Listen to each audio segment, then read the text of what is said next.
आचार्य श्री राम शर्मा एक अच्छे विद्वान हुए जिन्होंने हजारों किताबें लिखी। वो एक संस्मरण लिखते हैं जिस संस्मरण का टाइटल होता है कि ज्योतिष पुरुषार्थ का प्रबल शत्रु है।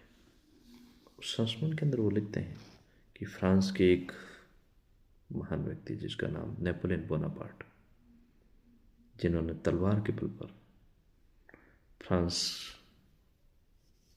के अंदर विजय पताका फैलाई थी, तो नेपोलियन बोनापार्ट की एक प्रेमिका थी जिसका नाम था जोसेफाइन। जोसेफाइन लिखती है, नेपोलियन बोनापार्ट को पत्र लिखती है और उस पत्र के अंदर वो कहती है कि मैं देखती हूँ कि जो फ्रांस एक दिन पुरुषार्थ के ढांचे में पूरी तरह से ढल चुका था, जिसे आपने पराक्रम का पाठ पढ़ाया था, आज उसी फ्रांस के अंदर इस ज्योतिष और देववाद की विचारधारा के कारण धीरे धीरे वहाँ के शत्रु शिथिल पड़ गए और धीरे धीरे पराजय का मुख देखना पड़ रहा है। जब तक नेपोलियन बोनापार्ट खुद इस ज्योतिष के अंदर विश्वास नहीं करता था, तब तक उसने अपने दुश्मनों को अकेला ही पराजित करने का हौसला रखा था। उसके अंदर इतना हौसला था कि वो अकेला ही हजारों लोगों को हरा सकता था। कई बार उसके सैनिकों ने कहा भी था युद्ध पर जाते समय कि ज्योतिषियों से सलाह ले ली जाए, तो वो हमेशा डांट करके कहता था कि यदि अगर ईश्वर किसी की सहायता करेगा तो वो पुरुषार्थ और पराक्रमी लोगों की करेगा।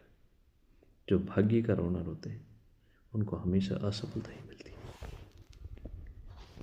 आगे चल करके वो कहते हैं कि मैंने जो ये पत्र लिखा है आपको, उसके पीछे कारण ये है कि आप खुद धीरे धीरे इस ज्योतिषवाद के अंदर विश्वास करने लगे और ये ज्योतिषवाद ही आपको धीरे धीरे पराजय की ओर लेके जा रही है। और यही हुआ कि आखिर नेपोलियन को पराजय के मुख देखना पड़ा।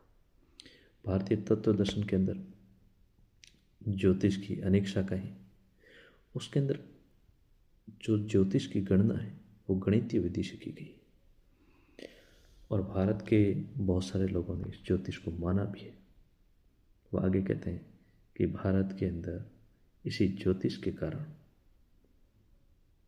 भारत को अनेक बार लुटना पड़ा है। वो एग्जाम्पल देते हैं कि जैसे सोमनाथ के मंदिर पर जिस टाइम आक्रमण हुआ, उस टाइम सोमनाथ मंदिर के ज्योतिषियों ने कहा कि अभी युद्ध करने का उचित समय नहीं, और इसी वजह से सोमनाथ का मंदिर है वो लुटा गया।